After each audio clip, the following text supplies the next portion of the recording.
I'm Lauren Whistle, and welcome to the Syndicate Sessions Actors Roundtable, filmed here at Ampersand Studios in Nashville, Tennessee. I'm joined by 5 actors today whose work spans very different worlds, but who have each given standout performances lately. We have Liz Atwater, Kyle Rankin, Katie Stevens, Chris Mason, and Ali Alsaleh. What I'm interested in is how it all comes together with the acting process, because I feel like what people see on the outside is often very different than what is underneath. So let's start simply. When you approach a new role, how do you like to approach it? Intellectually, emotionally, or physically? We just popcorn sound off? Yeah. Yeah. Yeah. For me, it's different each role. I think sometimes physicality can be a great way to get into it, especially if the role requires something. If you're playing something like a soldier, or someone with a defect, or something that can really inform a lot of what you're going into. But it's just working with what's in the text and what you get told and what you know, and kind of going from there and starting organically. I guess it's like a little bit of emotional and intellectual for me, because I like to look at a character and kind of relate it to myself and my own lived experience, and to kind of figure out, where have I felt these emotions, like where does this live within me? And then once I find that is kind of when I can bring the physical into it. Yeah, I think seeing first and foremost what I have in common with whoever I'm playing is like a good starting off point. And then from there, seeing what happens. I was introduced into acting as a writer, and I feel like my instinct starts there, which I guess is just intellectually, but I put on the writer hat first, and then I'm like, okay, well, the framework of how the script was written kind of implies their intent, and then I put on the actor hat, and I'm like, okay, once I've got this framework, then I can skin it with like the texture and what an actor brings. But I guess intellectually is the answer, but yeah. And it's interesting where you start and then how that can kind of shift when you're put into the environment on set. And so I want to know, how does a director earn your trust? Confidence is pretty key when it comes to, I've learned this now just starting to direct my own stuff and putting on sort of the role reversal of what I would want from an actor. And then I started doing this rule, which I don't know if I made it up or if I stole it from somewhere, but it's a 40-40-20, where you as the actor bring in 40% of like your thought and your idea for what you're wanting. The director comes in with their 40% of their vision, what they're asking for. And when you're on set, the 20% is sort of the, let's play, let's figure out what else is left here. Mm-hmm. And I think that's sort of like where the magic lives. Yeah. And I feel like that is... It's kind of hard, because I've dealt with both, where like you go in and there's 2 scenarios that I'm like, don't work, but the combination of the 2 does. Where it's like, if a director comes in and knows exactly what they want, and they are hell-bent on getting their exact idea, and there's no room for you as an actor to like give your thoughts or your opinions. Like, I've worked with a director like that.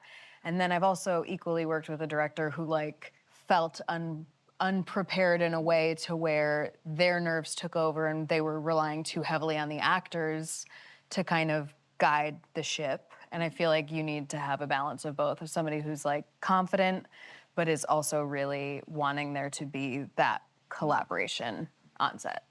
As you go through your career, you're gonna work with lots of directors who are more collaborative or more lenient in like seeing the vision.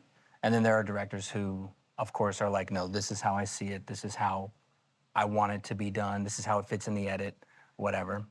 And I think there's definitely just a sense of like communication that has to be present, has to be there, like from day one, for you to like, for the truth of the trust to come through. Definitely having somebody with a specific vision, you're like, okay, I can trust his whatever. Or he's like, well, what do you think? That 40%, it's like, you have your job, I have my job. Yeah. It's like, what are you bringing to the table? You're like, oh, he's trusting me to make some fun decisions, so.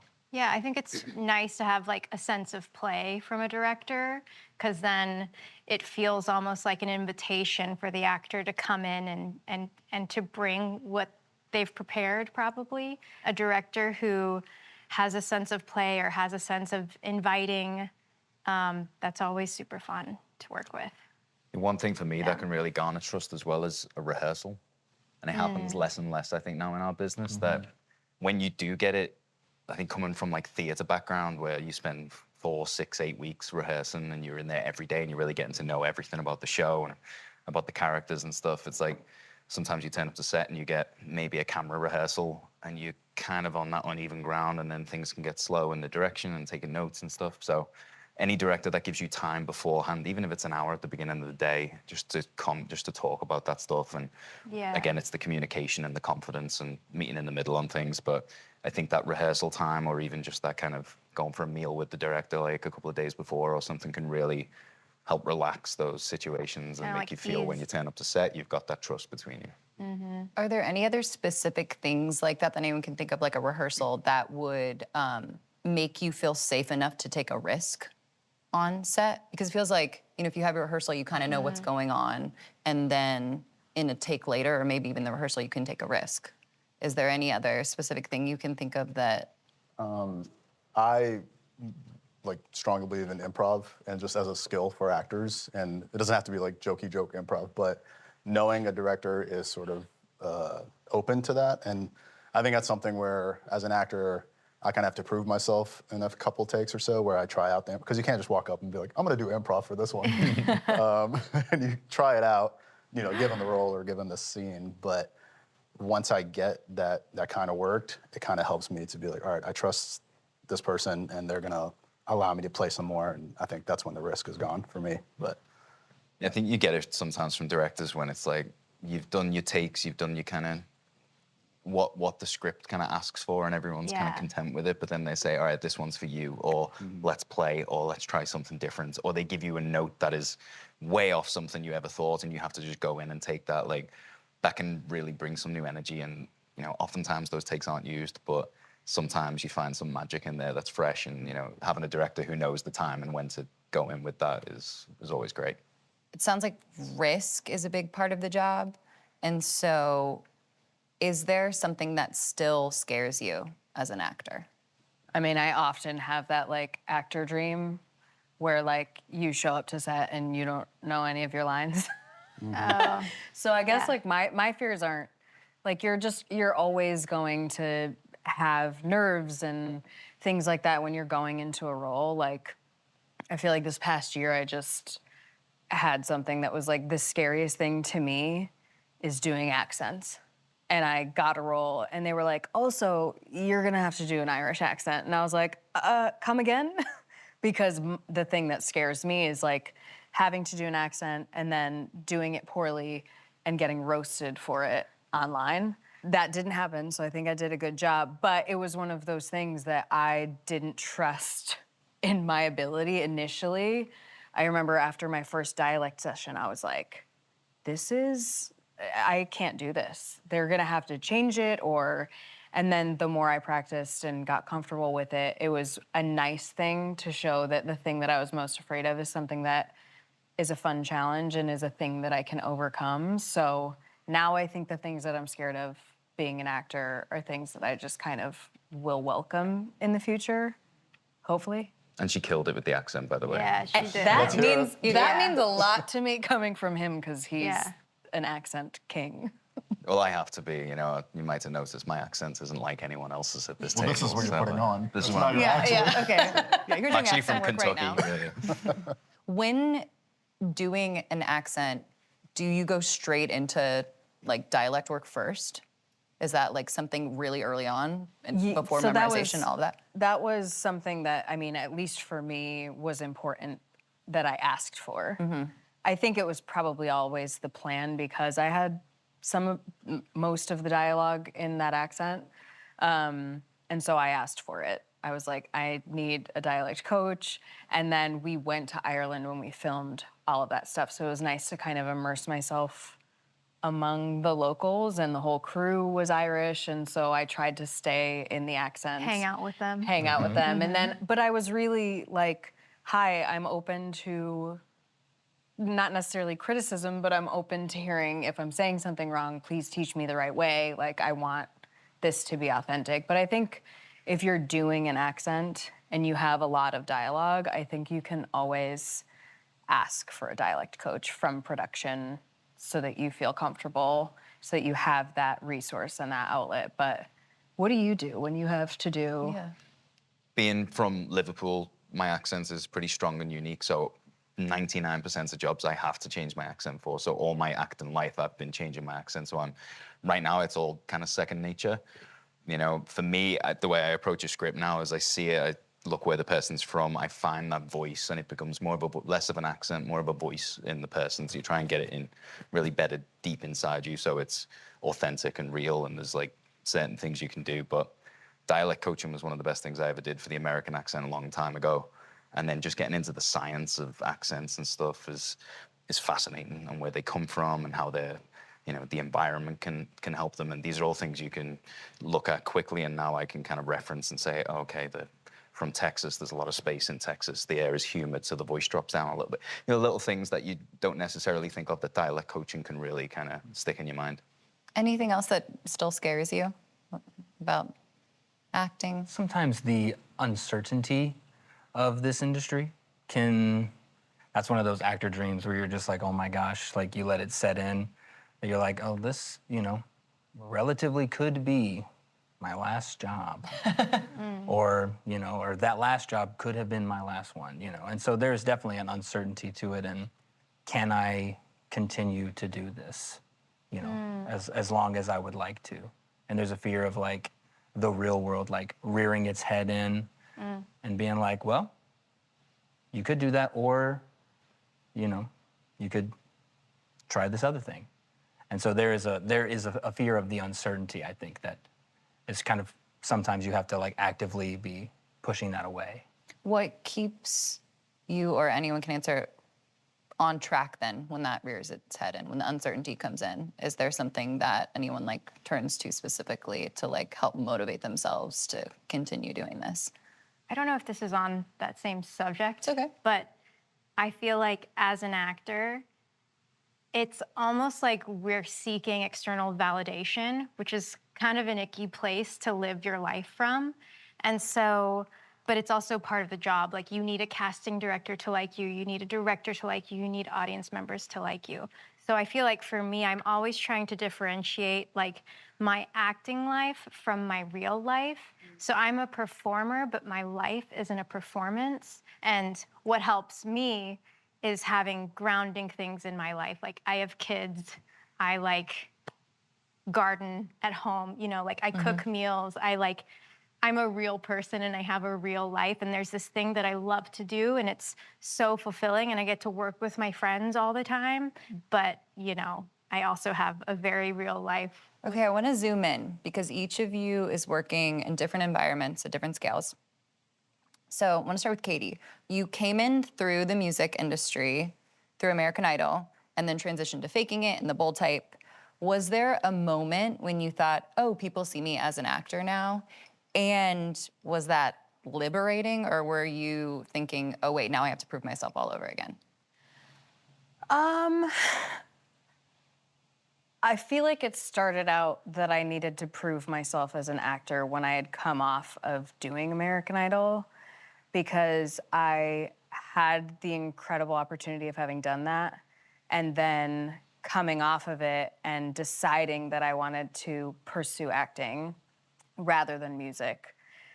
I remember just kind of having the energy of, I'm gonna do whatever I can to prove myself in the acting world. So I immediately got into classes and casting workshops and all of that to kind of just put the work in, because a lot of people come from the singing world and are seemingly like, well, I'm just gonna act now. And I really wanted to be taken seriously. But then as I started auditioning, it became clear that people didn't want to hire me because I had nothing else on my resume apart from American Idol.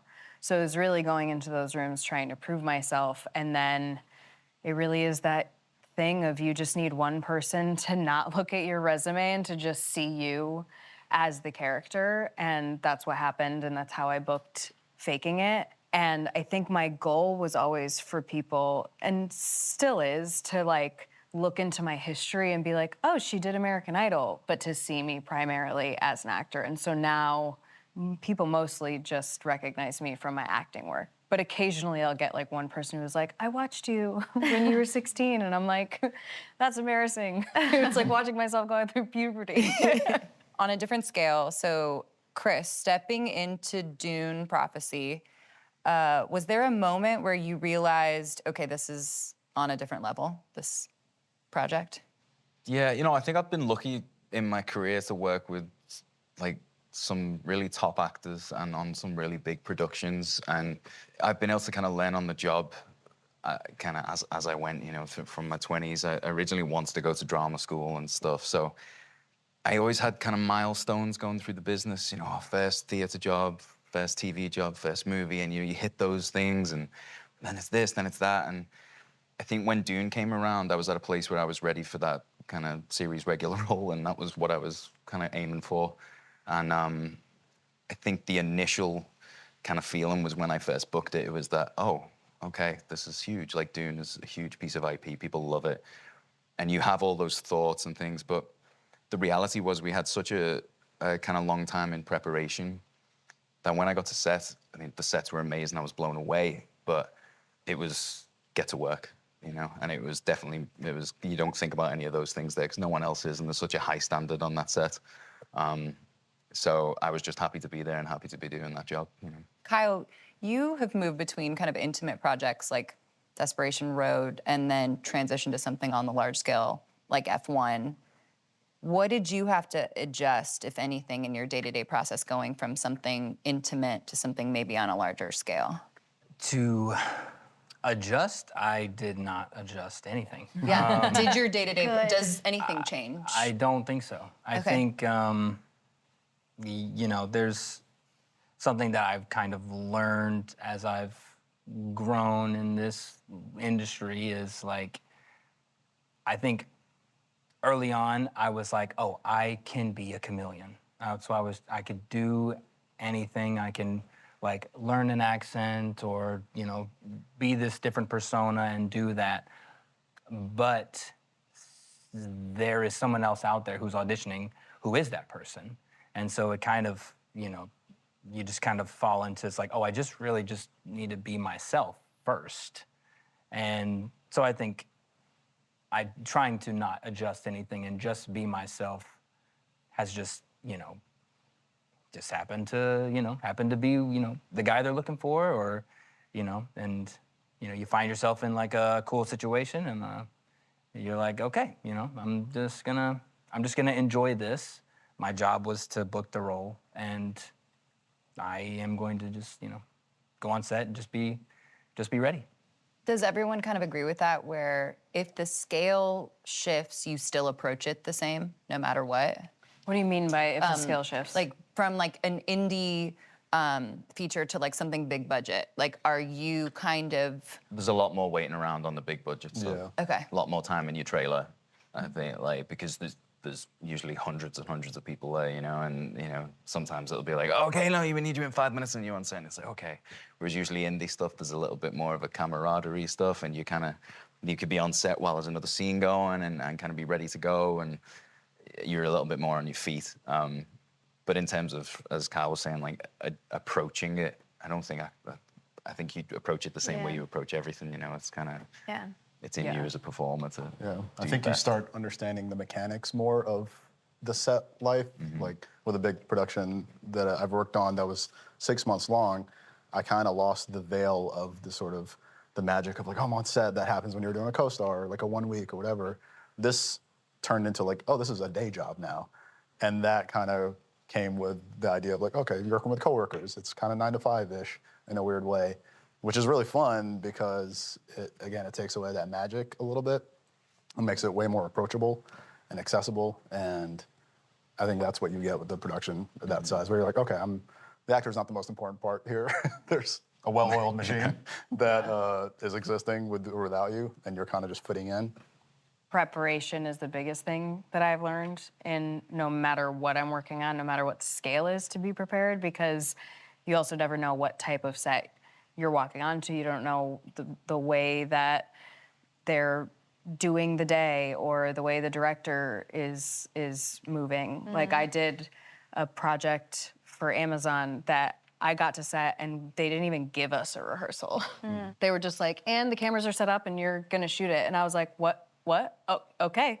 And I was working with like probably the most elite actors that I had ever worked with too. So that was just like me being like, okay, well, I did this, I know it like the back of my hand, and now I just kind of gotta like sit and just let it be what it's gonna be, versus doing something that's a little more indie where it's like you have the time to prep, you have rehearsal time, you have all of that. So I think just across the board being prepared, like having whatever your preparation and whatever your, what is the word I'm looking for, your process is, that can stay the same. But like, I think my message to actors, like, always come prepared. Yeah. You don't want to be the person on set who's like dropping the ball. Yeah. Ever.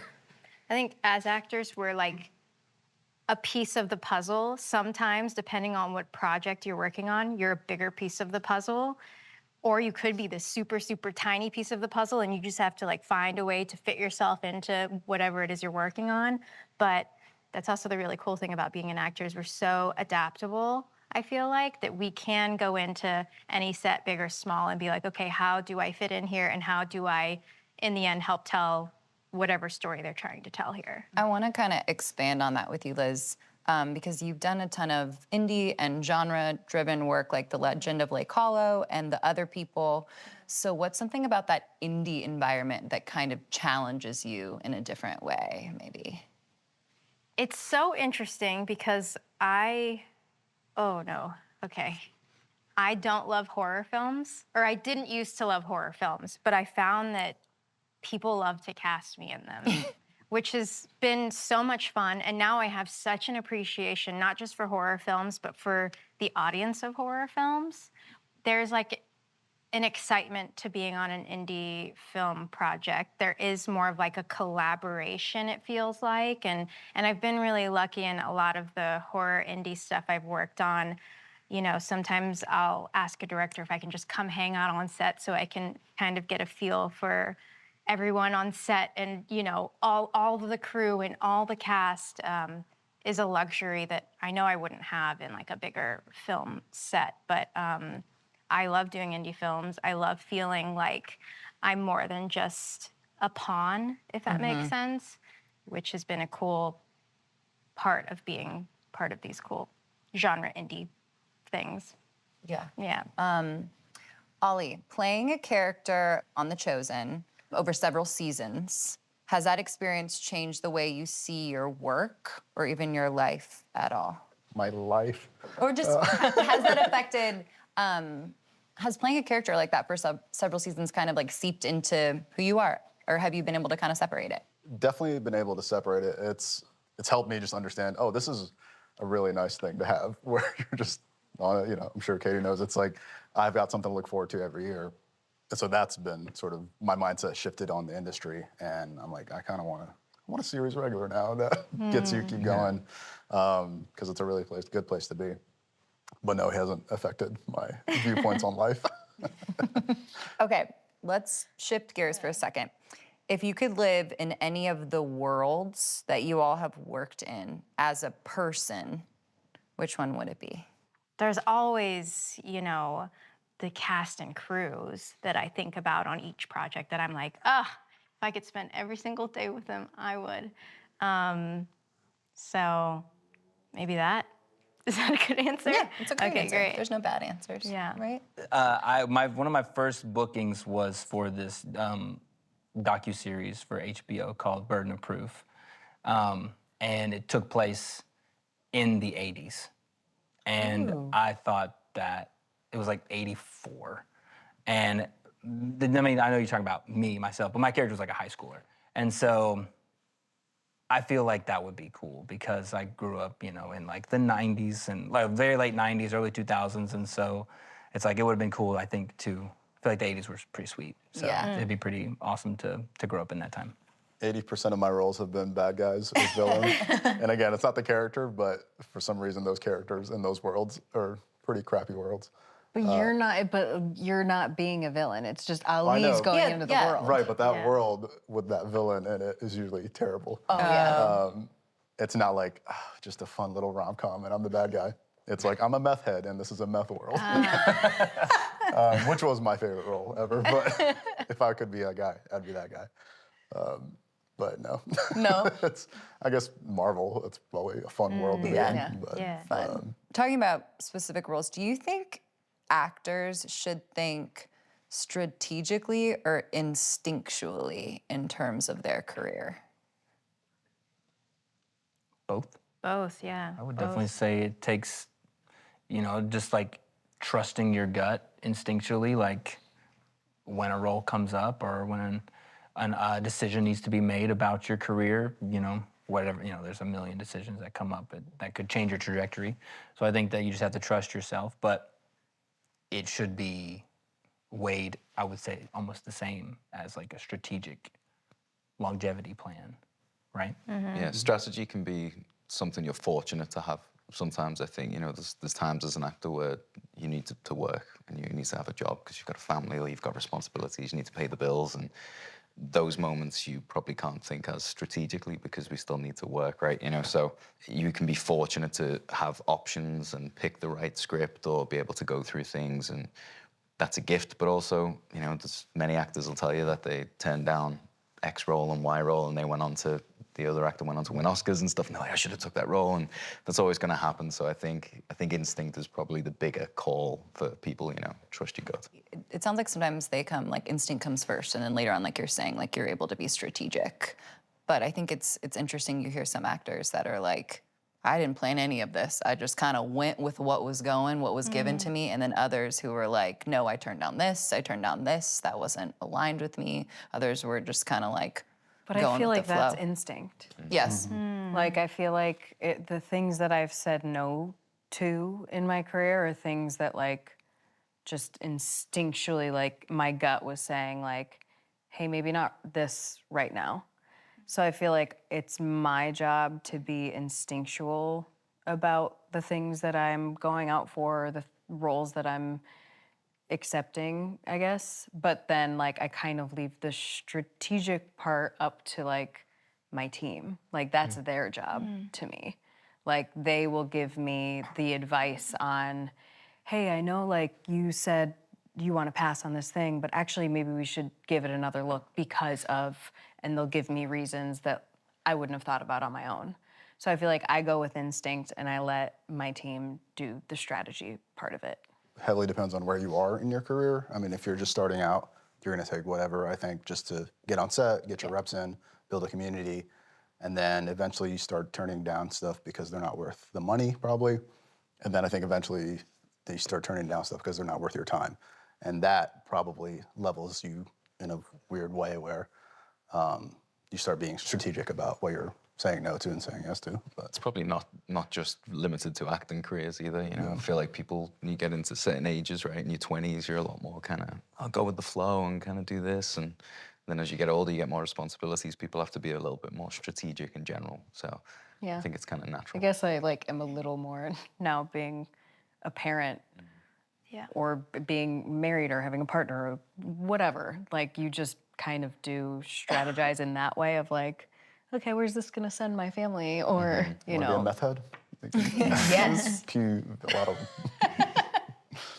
I kind of want to expand on that because my next question is, how has anyone's relationship to acting changed over time? One of the biggest changes was when I had kids. It became not the most important thing, apart from obviously my relationship with my lovely wife. But I think in your 20s especially, it was, you sit and pontificate on your career and probably looking back waste so much time and worrying about things. And, as soon as my kids were born, it was like, it's not important. At the end of the day, I'll go and find a way to survive in this world and make money and do things, and it doesn't define me, as you were saying earlier. And it freed me a lot, I think, as an actor. You know, it made me not scared about things and being able to just go in and go, this is what I want to do.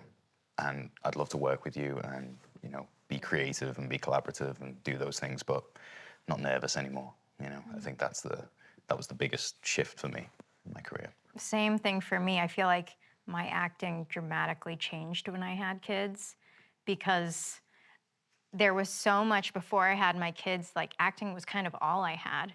And it was this like, almost this like, I have to prove something. I have to prove something to myself. I have to prove something to like all of these strangers. And then when you have kids, you realize like, actually like at the end of my life, the only thing that matters is that like my kids feel loved by me. And so it has made my work so much better because I can kind of just let it go like I wasn't able to before. And not that it doesn't matter, not that it's not something that like I would love to do every day of my life, but it's not the end all be all. It doesn't hold so much over my life. I don't have any kids, so this is the most important thing I have for me. I think the biggest thing has been accessibility and sort of understanding how approachable. The more you do it, the longer you do it, the more projects you do, the less, you know, like I was saying, less sort of veil there is. And so you start off just sort of like, oh, Hollywood's over there, and what am I doing? But then it turns into a sort of job. And I come from a pretty rigid architecture background where there's a very specific corporate ladder, and you know where you're going the next step. But I think with acting and just the film industry, it's so just whatever that when I first started out, that's what I was feeling. But now that it's kind of turned into a little more, not corporate, there's still a lot of art, but like, I know that I'm supposed to be doing this and this and this in order to continue doing what I want to do with this. So that accessibility and knowing that it's, okay, I can keep doing this and it's there and I don't have to be in LA to do this, that helps a lot. Well, I cannot wait to have kids so that I can experience this change. I think that it's changed in more of like what I kind of valued success. You know, I think that's something like as you grow up in this industry, you're like, oh, well, I won't be successful until I'm like a series regular or I'm the lead or, you know, in a big blockbuster or like that's like success. But then you scale it back as you grow, as you start to develop and you start thinking like, oh, I am successful. I can look back and say, oh, these are my successes. And so I don't need to chase the end goal of like being the lead in a blockbuster or whatever. And, you know, and then you know, life sets in, or not sets in, but like you have kids and you grow and you go, oh, well, actually, there's so much more out there than being like a celebrity. It's like, I don't want to be a celebrity. Yeah. You know, I want to be able to do the thing I love, acting and doing stunts and being in part of film and TV, and then come home to my kids and my wife, and I'm not married right now. Your Getting there. She's right over there. But to come home and experience like the life, because like when you get to, you know, you're gonna be 80 one day, and you're not gonna want to be on set, and you're gonna be surrounded by your castmates. Probably not. Probably your family. So. Kind of echoing what everybody said, but kind of taking it back to the question you answered earlier, which is like, I think that as an actor, if this is what you love to do, I think that it is equally important for you to have things that ground you and stabilize you in your life outside of it. Because that also leads to lived experience, which you need to have as an actor. Like being a mom has changed me as an actor and opened me up in so many other ways that I didn't have access to before being a mom. And I was at a point acting like, you know, it didn't matter. I could go wherever I wanted to. I could, oh, this shoots in New Zealand, sick. Like, of course I would still love to work abroad and do those things, but I have other things, other people in my life to think about. And I think in a way, I'm not always hustling towards that next thing because I'm trying to just be present in the life that I'm creating outside of it. And that is freeing. Because when you're in your 20s and you're going after your acting career, it does kind of feel like from one job, oh, I have to book that next one. I have to constantly be working because this is kind of what my life revolves around. But to have those other things outside of it to remind you that it's not the only thing is a really great thing to have, because it will fluctuate so much. Your career will fluctuate. There will be times where you have a drought and there will be times where you're working all the time. So to have the things that make you happy, or your hobbies, or whatever that might be for you, to have that outside of it, I think is very important. I think that flows nicely into any other specific advice anyone has for any new actors. A lot of you talked about like when you're in your 20s or this. Yeah, what would you say to someone just starting out in the industry? There's a sort of motif for me where, so in architecture and design, we have less is more, as I'm sure you guys have heard that sort of phrase. There's another phrase that's coined as yes is more. And that kind of, through acting, through any part of my life, is a big sort of drive to say, for anyone new, is just be open-minded, open-hearted to help out, be around in your community, and really invest in all that, because you're just going to be, you're going to be brought up, your name will be brought up in rooms that you're not even a part of when you become that sort of person. Don't be so just, this is what I do and this is the only thing I do. It's like, no, help out, do your thing, and then sort of circulate that community. And also write, if you're interested in writing, always be a good writer. That helps a lot. That's the best advice I ever got as well. I worked with an older actor. Spent like 3 months working together, and I just looked up to him so much. And at the end, I said, all right, before I leave, you got to tell me what's the piece of advice. And he said, just do everything.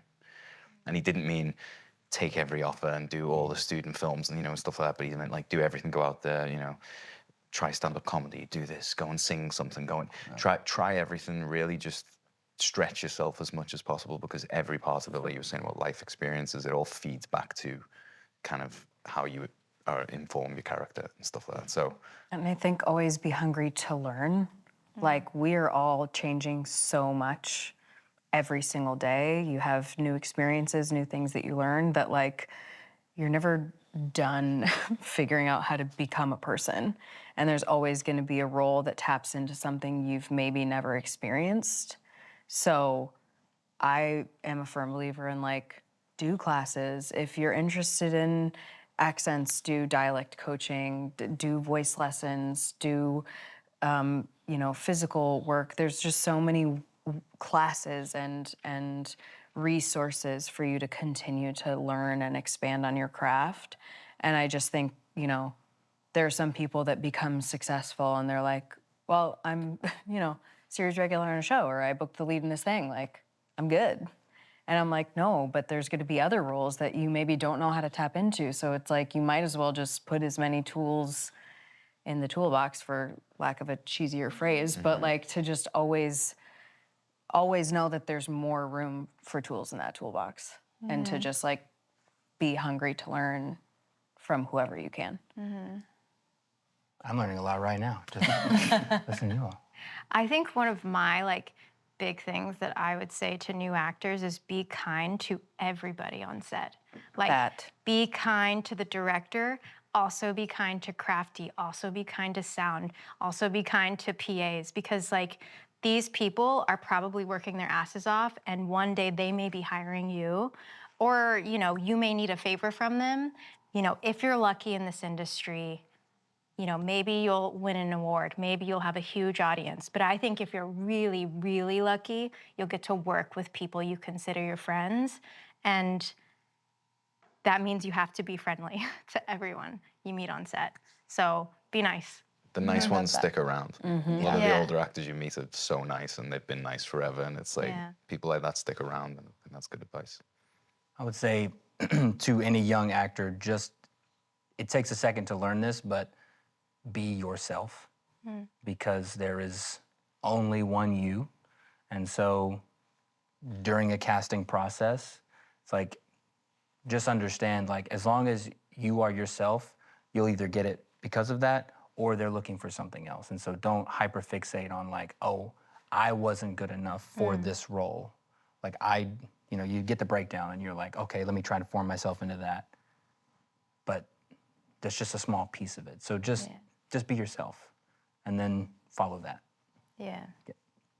And also, I just feel like there's never, like you're saying that, and I'm like, I often sometimes am hard on myself. Like, you're never going to get to a point where you're like, I'm good.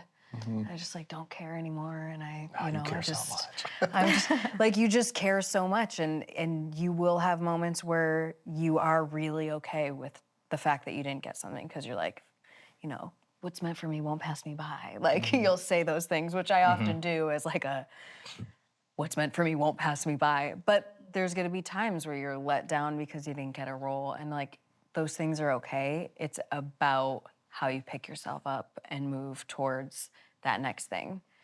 And I'm always trying to just tell myself, what's meant for me is already coming.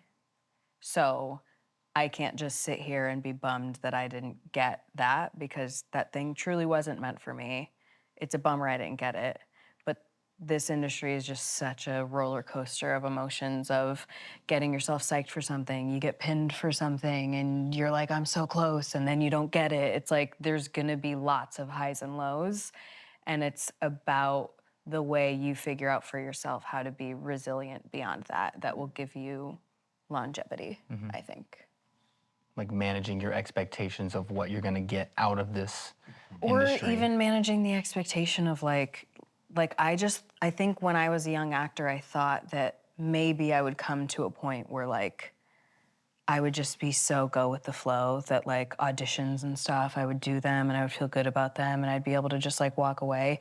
And there's a lot of auditions that I'm able to do that.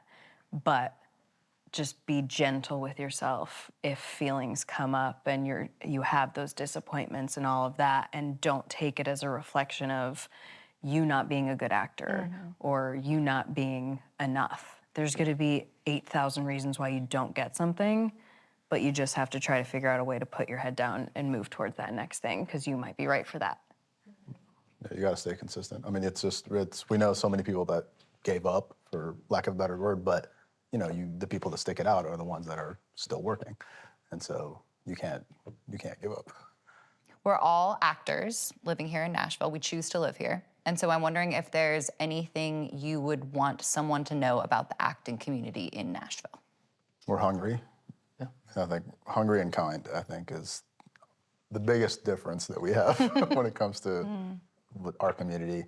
Because yeah, people want to work, people want to help out, people want to build each other up, and we're really all kind of rising together. I mean, this wasn't really anything 10 years ago, and it's really become something, which is very cool to be able to know the community and be like, yeah, I can point to a lot of people here and just know where they started and where they're going and all that stuff.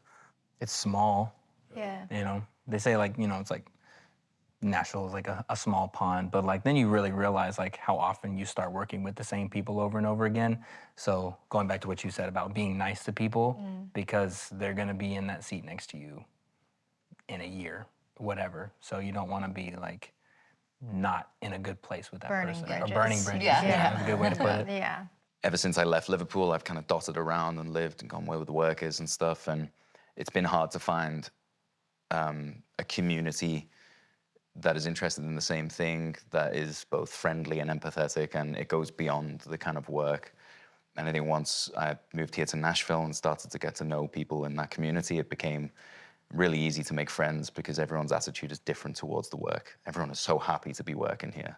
Everyone is so passionate about it and so hungry, as you said, you know. So it's been really refreshing to kind of get into that, and really inspiring. And it's kind of made me want to create more and more things of our own, because we can, and people are capable, and there's talent here. And it's, yeah, Nashville's definitely coming up, so it's exciting.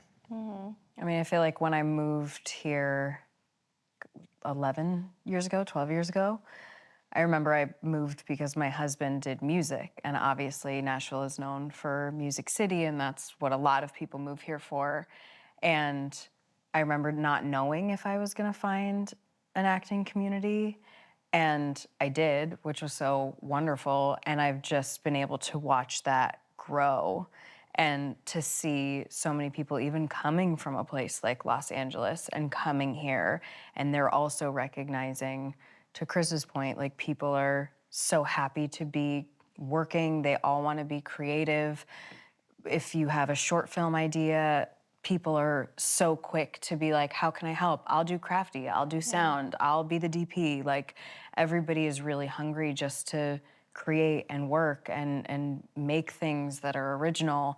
And also, people don't feel like they're competitive with one another. Like, Yeah. I feel like a lot of energy in other places that I've been, having lived in Los Angeles, it's really just a competitive industry, and therefore there's just kind of this energy around it that feels competitive with one another. And here, it feels like people are genuinely happy and encouraging towards one another's successes. And I think that that's really beautiful to be a part of. Yeah, it feels like there's this sense of like, there's room for everybody. There's room for everybody. There's no need to be catty. There's no need to try to steal things away from each other. I think the Nashville community is really awesome because I produced something for the first time recently. I got to work with Chris, and it's the first time I've ever produced anything. And I had no idea what I was doing. No idea. And I texted Michael and I texted like all of my friends, and I was like, I don't know what I'm doing. What do I do? And obviously, like, Chris is, you know, a pro, but By the way, also never produced anything. So you know, we're both. yeah, but we did it. We did it, and we you did did it, well, and we yeah. did it with the Nashville community. Corey, you know, stepped in on a day, and it really was just people that are like, yeah, how can I help you? Like, what can I do for you? We had friends that in our acting class that I was just like, I need help, I need emotional support, and I had so many people come that literally friends were just sitting on the side and like during takes because I had so much support. We had so much support, and that's something about the Nashville community is that everyone's willing to just get in there, and everyone is so supportive, and it's honestly the best. It's truly the best. I started my acting career in Nashville, so I don't really have anything to compare it to. And when you're surrounded by such a great community, you know, shout out Fourth Wall, which I think everybody has been a part of. Sure, Yeah. it's like, so you get into a community like that, and the support was great. Like, me and my best friends are all going out for the same roles, you know, and I want them to get it just as much as I want to get it, you know. And I wish there were more in-person auditions because it would be great to meet up like that.